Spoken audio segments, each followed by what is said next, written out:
Donc, alors déjà, le texte, il est amendé en commission. On vote pour ou contre. On s'est aperçu, par exemple, sur le projet de loi de finances de la sécurité sociale.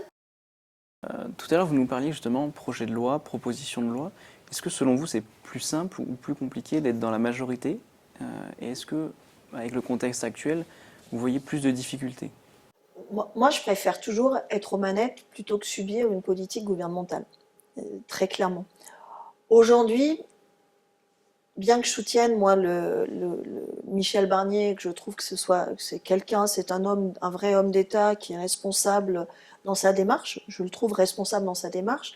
Il est vrai que le gouvernement, je l'ai toujours dit, pour moi, n'est pas représentatif du résultat des urnes des élections législatives. Je le dis, moi j'ai toujours cette liberté de ton et de parole par rapport à ça. Ce qu'il faut dire aussi, c'est que c'est la gauche qui a bloqué la nomination de Bernard Cazeneuve au poste de Premier ministre aussi. Donc chacun doit prendre ses responsabilités, vraiment. Alors pour revenir à la question, en fait, c'est plus difficile et plus facile à la fois d'être dans la majorité ou dans la majorité. Plus facile parce que on peut faire passer des projets beaucoup plus facilement puisqu'on a un accès direct au cabinet ministériel. Souvent, c'est même des anciens collègues, donc c'est d'autant plus facile d'aller les voir et leur dire bon, il faut me faire avancer ce projet, j'en ai absolument besoin dans le Puy-de-Dôme, voilà, par exemple.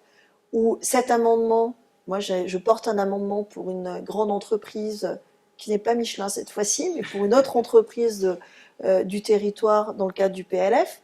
Je suis en train de le négocier avec Antoine Armand, qui est ministre de l'économie. Donc c'est bien plus facile. Voilà, je vais le voir, je lui dis Antoine, j'ai vraiment besoin que tu m'aides sur ce projet. Donc on est en train de retravailler cet amendement avec son cabinet pour qu'il puisse peut-être être intégré dans le projet de loi de finances. Donc c'est ça, c'est en ça où c'est quand même plus agréable. Le côté négatif, c'est qu'on n'a pas le droit à l'erreur, parce qu'on est aux responsabilités, et que vu le contexte politique actuel, où finalement il y a beaucoup plus de personnes qui râlent et très peu qui ont envie de co-construire, on est sous les feux des critiques. C'est sûr que c'est plus facile d'être dans l'opposition, on est moins critiqué, on peut faire passer des amendements à des milliards d'euros, et c'est pas ça être responsable. Hein. Il y a des oppositions aujourd'hui en France qui sont irresponsables. Il faut le dire. Là, dans la première partie de l'examen du projet de loi de finances, ce matraquage fiscal des Français et des entreprises est irresponsable.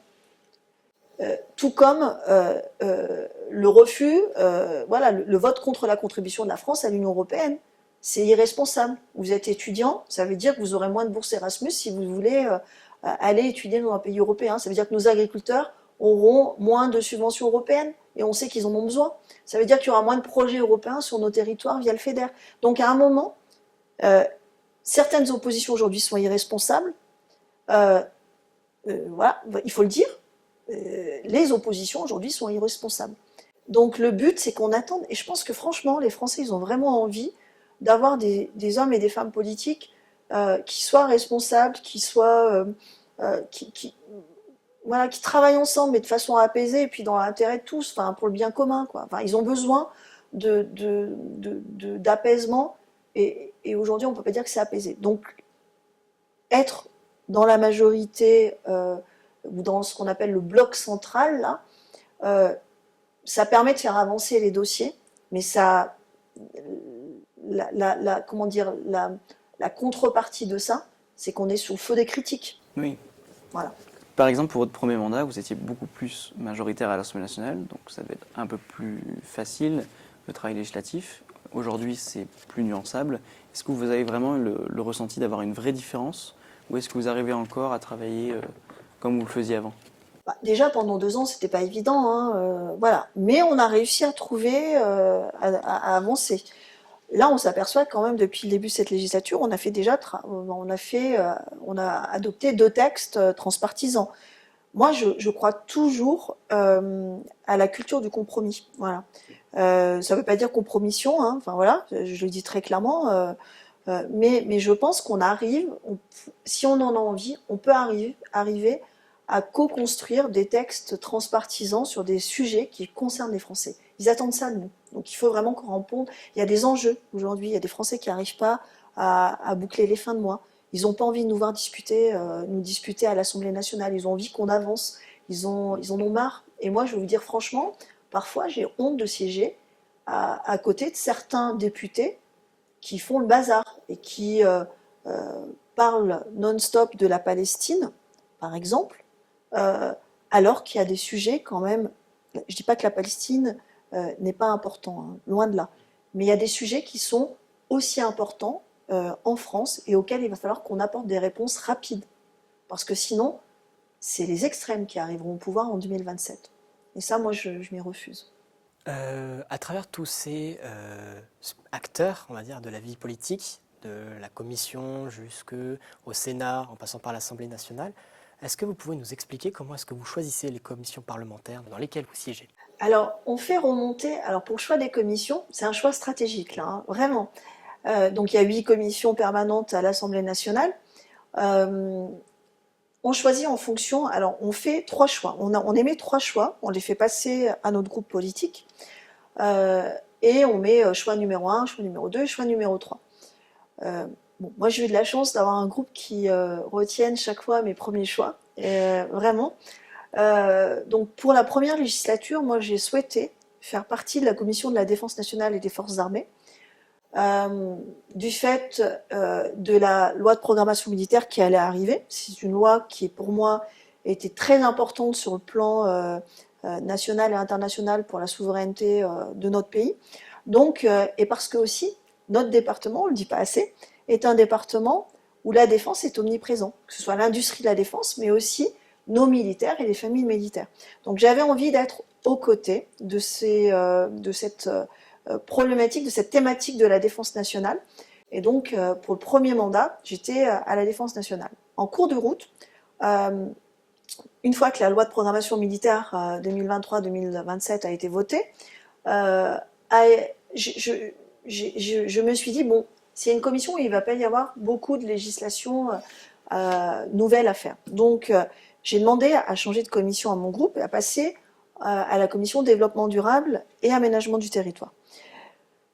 J'ai bien aimé, mais j'aimais bien, moi, le côté aménagement du territoire. Et j'ai trouvé que dans cette commission, donc ils ont accepté. Donc j'ai switché avec un collègue. D'accord, donc on peut switcher si on trouve un collègue de notre groupe qui accepte de passer chez nous. Donc j'ai trouvé un collègue, mon groupe a dit ok, vous êtes arrangés entre vous, tout va bien. Donc je suis passée en commission développement durable et aménagement du territoire. Et là, pour cette nouvelle législature, j'ai eu à nouveau mon premier choix.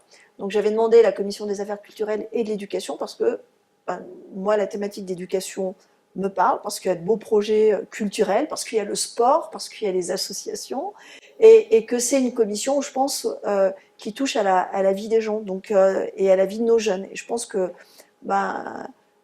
les enfants, les jeunes que vous êtes l'avenir du pays, et je pense qu'on est vraiment sur une commission qui est stratégique, voilà, parce que quand on investit dans notre jeunesse, on investit dans notre pays. Donc c'est pour ça que j'ai choisi cette commission, et là aussi mon groupe m'a fait confiance et j'ai eu mon premier choix. Mais ça passe par les groupes. Chaque groupe a un nombre défini de députés pouvant siéger dans la commission. Je crois que nous on est 4 de mémoire. Et ensuite, ce qui se passe au sein de la commission, c'est important de le savoir, c'est qu'il y a des élections du bureau. Oui. Ouais. Alors, il y a plusieurs élections qui ne sont pas très bien passées sur cette législature, hein. Et moi, je suis secrétaire de la commission où je suis. Donc, j'ai été élue au premier tour secrétaire de la commission. On m'a fait 3 tours, donc j'étais contente aussi. Voilà. D'accord. Et est-ce que, par exemple, vous seriez pour que ces commissions soient beaucoup plus retransmises à la télé? Je sais qu'on peut les retrouver sur le site internet de l'Assemblée, mais est-ce que vous seriez pour, quand on a des séances à l'Assemblée qui sont diffusées, on voit justement qu'il y a peu de députés, à la place, montrer les séances en commission, qui doivent être plus fournies, et de faire rentrer les Français dans ce travail parlementaire qu'on pourrait qualifier de peu connu ou peu assez? C'est le travail parlementaire qui va le plus au fond, en fait. Oui. Hein. Très clairement, dans les commissions. Elles sont toutes retransmises toutes. C'est-à-dire qu'il y a là aussi une transparence. On peut voir qui est en commission, quelle heure, quand, etc. Elles sont toutes retransmises sur le site de l'Assemblée nationale. Oui. Donc, et toutes les séances publiques ne sont pas retransmises non plus sur LCP. Donc, celui ou celle qui s'intéresse peut voir tout en direct sur le site de l'Assemblée nationale. Vraiment. Vous nous en parliez tout à l'heure, vous accordez le dimanche après-midi pour votre vie familiale. Est-ce que vous pouvez un peu plus rentrer dans les détails et nous expliquer concrètement comment vous faites? Je pense que quand on choisit de s'engager en politique, c'est une décision, quand on a une famille, c'est une décision qu'on prend en famille. Moi, j'ai associé mon mari quand j'ai accepté l'investiture de mon parti, parce que je savais, pour avoir travaillé pour des députés, l'engagement que ça demandait et les sacrifices familiaux que ça impliquait. Euh, J'aurais pas pu, moi, m'engager, ça c'est un peu intime, mais j'aurais pas pu m'engager. J'ai deux filles qui ont 20 et 22 ans, qui sont étudiantes, l'une en médecine et l'autre à Sciences Po Paris. J'aurais pas pu le faire si j'avais eu des enfants plus jeunes, parce que j'aurais pas voulu sacrifier ça. Donc, j'aurais pas voulu sacrifier le temps que je leur ai consacré. Mais après, j'ai des collègues, moi, qui ont des enfants en bas âge, même des ministres qui sont enceintes, et je pense que c'est un choix très personnel, hein, voilà, et il n'y a pas de bon choix, de mauvais choix, et ça dépend vraiment de sa façon de voir la vie, voir les choses. Moi, j'ai voulu donner priorité à ma vie de famille dans un premier temps, et finalement, et je le regrette pas, parce qu'aujourd'hui, j'ai une structure solide au niveau familial. Et c'est vrai que j'ai un mari qui est conciliant, bon, qui travaille aussi, hein, qui a un emploi prenant, mais qui est conciliant et qui comprend aussi que cet engagement a un prix et que ce prix, voilà, on est prêt à le payer, hein. Enfin, à côté de ça, c'est vrai qu'on a besoin de temps de récupération parfois, hein, parce que on prend beaucoup de coups quand on est sur ces types de fonctions, et c'est important d'avoir ce socle familial, je pense. Moi, je pourrais pas le mener, cet engagement, sans ma famille, sans mon équipe, voilà, aussi. Donc bien peser l'impact que ça a sur sa vie euh, personnelle, parce qu'il y a la vie familiale et il y a la vie personnelle. Moi, sur ma vie personnelle, je faisais du sport, j'ai plus beaucoup de temps, j'ai plus de temps Oui, de 5 faire du minutes de sport, et c'est vélo pour ça en que je vous France. disais Oui. tout à l'heure, le seul moyen que j'ai trouvé, c'est de faire du vélo de mon studio à l'Assemblée, voilà. C'est pas suffisant. Ou quand je vais au ministère, dans les ministères, par exemple petit déjeuner au ministère des Sports, on prend le vélo parce que c'est à 5 km dans Paris, ça permet le matin à 7 heures d'être un peu, voilà, de faire un peu Oui, de sport, et mine de arriver au rien. ministère des Sports en vélo, ça a son sens. Ça a du sens. Au-delà de toute cette vie de famille et de cette vie qui vous entoure avec vos collègues, qu'est-ce que vous aimez le plus dans le métier de député? Et à l'inverse, qu'est-ce que vous aimez le moins? Euh, alors, ce que j'aime le plus, enfin, c'est servir. C'est-à-dire quand on choisit d'être député, c'est qu'on a envie de servir. On a envie de servir les autres, on a envie de faire avancer les choses, de faire bouger les lignes, en fait. Ce que j'aime le plus, c'est de voir un projet aboutir, de voir un texte de loi que j'ai amendé, par exemple, et être adopté, de voir des décrets d'application sortir. C'est un problème des fois aussi. Mais voilà, il y a un vrai problème, un vrai enjeu par rapport à ça. Mais voilà, ce qui me motive, c'est de me dire, je me sens utile par rapport à des gens qui viennent me voir, des personnes, des habitants de la circonscription qui viennent de me voir avec un problème et pour lesquels j'arrive à faire avancer le dossier. Des femmes battues qu'on arrive à aider, des femmes qui se retrouvent sans emploi parce que séparées, des femmes isolées, des femmes avec des enfants, familles monoparentales qui n'arrivent pas à s'en sortir et pour lesquelles on arrive à débloquer des dossiers, des textes de loi qui ont du sens, des tribunes consignes. Voilà, là récemment, j'ai signé une tribune transpartisane, notamment avec André Chassaigne, avec lequel j'ai parlé Oui. hier sur cette tribune. On a signé une tribune transpartisane à plusieurs députés, voilà, sur le Mercosur. Tout ça, c'est me dire, je contribue à faire un petit peu, à changer les choses et à changer le monde et à changer le quotidien voilà, des habitants de la circonscription. Donc je me permets de vous relancer en lien avec la question de Maxence. Qu'est-ce qui vous plaît le moins? Alors, c'est vrai que ce qui me plaît le moins aujourd'hui, c'est quand même, on a vu qu'il y avait beaucoup d'investissements de la part d'un parlementaire, d'un député. Ce qui me plaît le moins aujourd'hui, c'est le dénigrement ou l'image finalement qu'ont les Français ou une majorité de Français sur les parlementaires. On dit la place doit être bonne pour qu'il y en ait aussi autant. Moi, mon taux horaire, il était supérieur avant d'être parlementaire.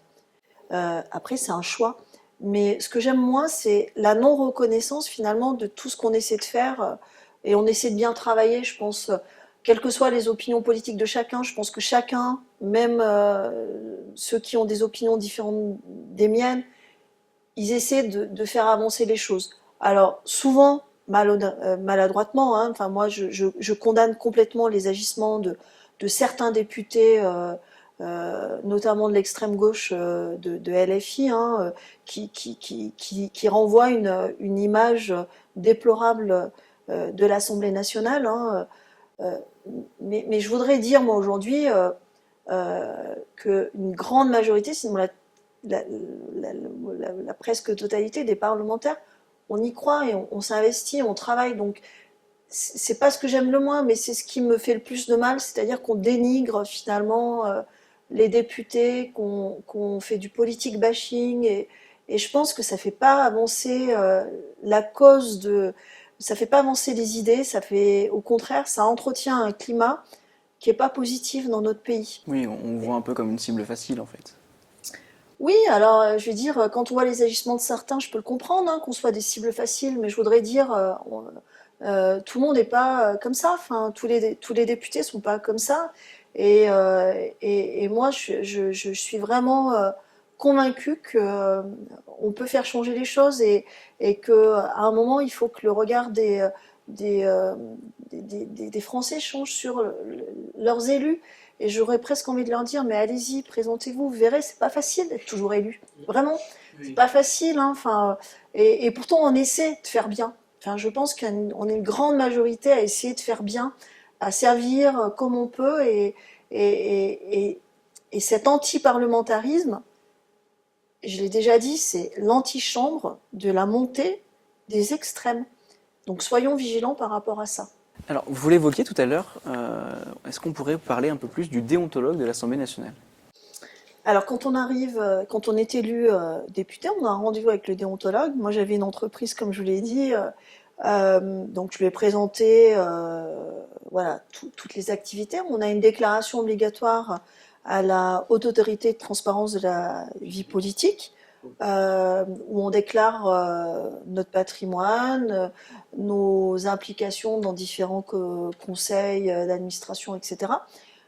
Je vous le dis franchement, on est mis à nu. Voilà. Vraiment, il n'y a aucun secret par rapport à notre patrimoine, qu'il soit immobilier, financier ou autre. Hein.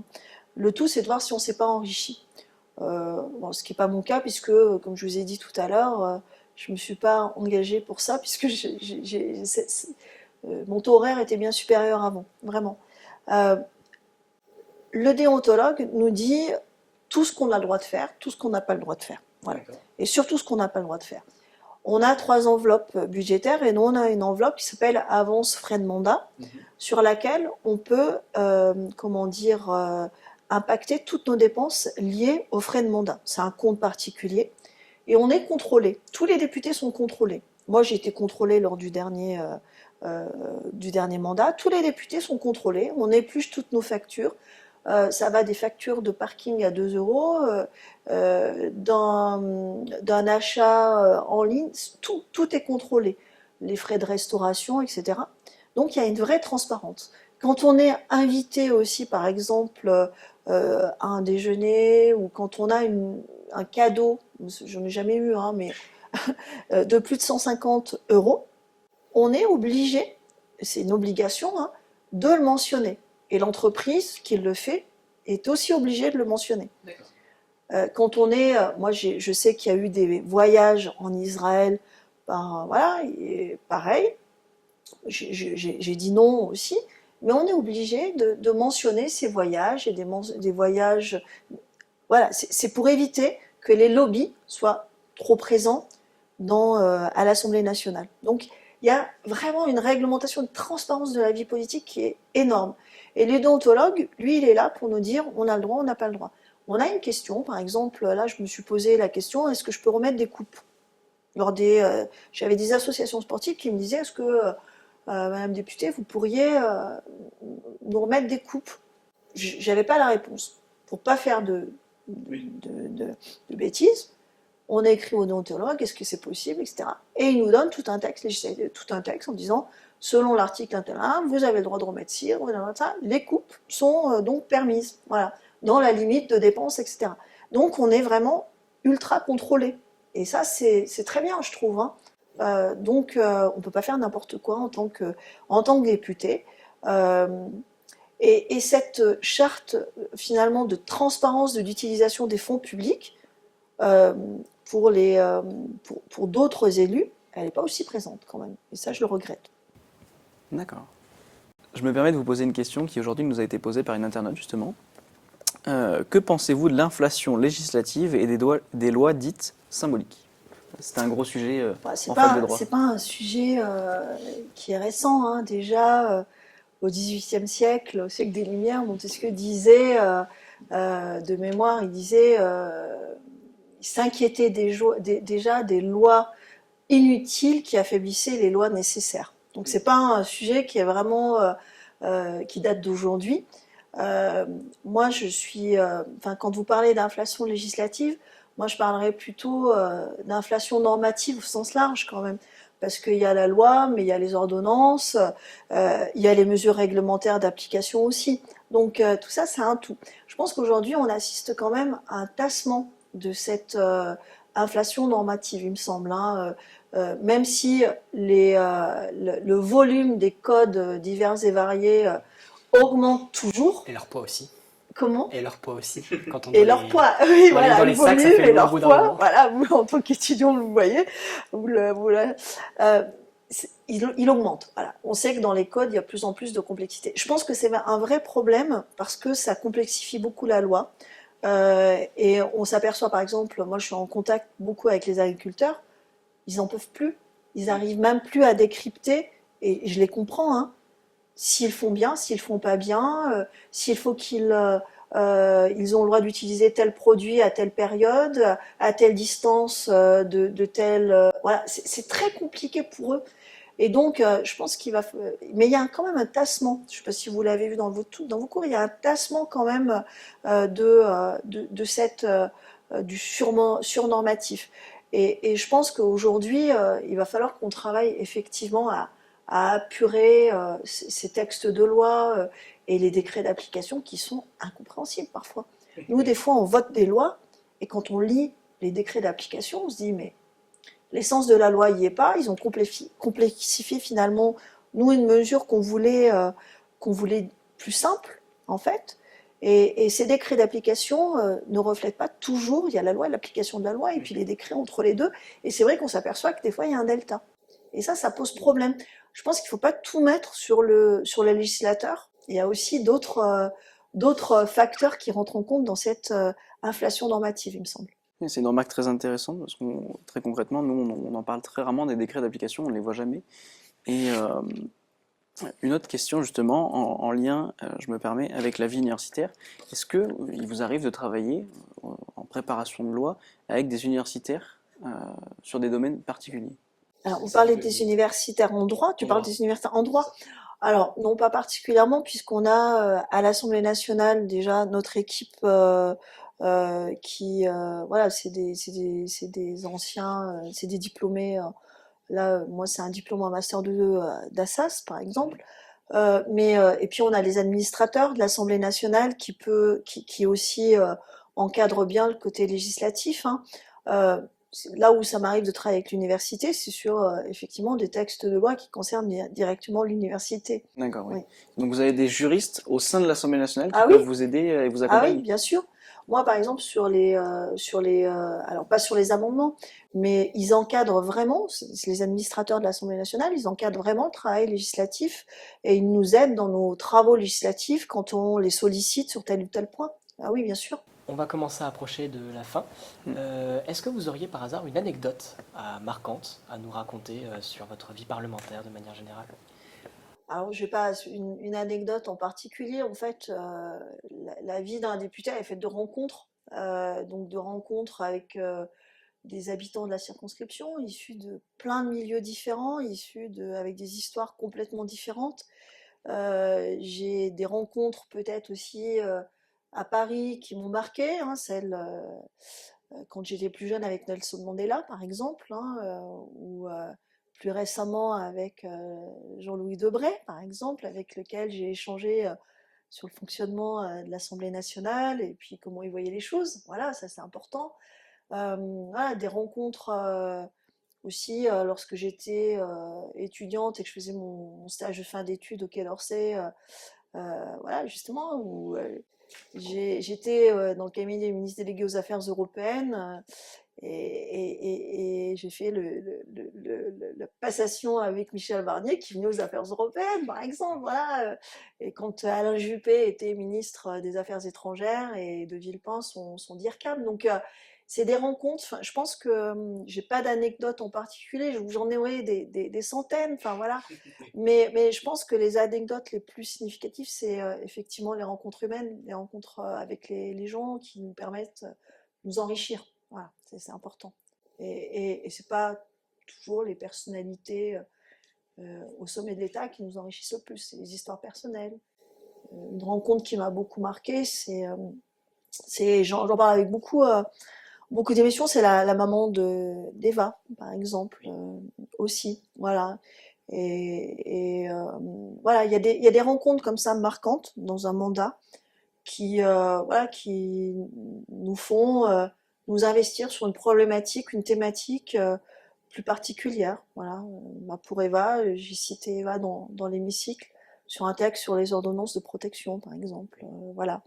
Et c'est des rencontres voilà, qui permettent d'enrichir et puis de donner du sens à notre mandat. D'accord, merci beaucoup. Enfin, Madame la députée, pour clôturer ce rendez-vous, est-ce que vous souhaiteriez ajouter quelque chose en particulier? Alors moi, je voudrais ajouter quelque chose sur l'engagement. L'engagement, parce que l'engagement, il est au cœur de mon mandat. Depuis très jeune, j'ai été engagée, moi, dans les associations. Et je voudrais dire aux jeunes, allez-y, engagez-vous. Parce que c'est le meilleur moyen de changer le monde. Voilà.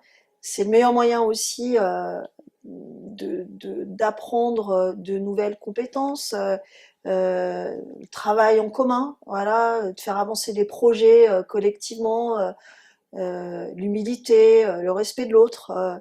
Donc tout ça, la responsabilité, voilà, la responsabilité sociétale, la responsabilité envers les autres. Et c'est vrai que le meilleur, moi, conseil, et j'aime le dire très souvent, hein, l'engagement politique qui commence, c'est pas pour soi, c'est pour les autres en fait. Hein. Et j'aime beaucoup rappeler, moi, ma maman qui est élue locale depuis très très nombreuses années dans le Puy-de-Dôme et qui me dit si on veut s'engager en politique, pour faire bien de la politique, il faut aimer les gens. Et c'est ça, l'engagement, il passe par là, par l'amour des autres et puis l'envie de faire avancer les choses. Donc vous êtes jeune, allez-y, engagez-vous. On en a parlé en début en off. Il y a différents types d'engagement, associatif, politique, syndical, hein, voilà. Donc vous avez envie de changer les choses, allez-y, lancez-vous. Bien, merci beaucoup Madame la députée d'être Merci. venue nous voir. Merci Maxence et puis Merci, Axel. merci à vous d'avoir regardé cet épisode. On vous retrouve très vite pour un nouvel épisode de notre série Questions aux législateurs. Au revoir.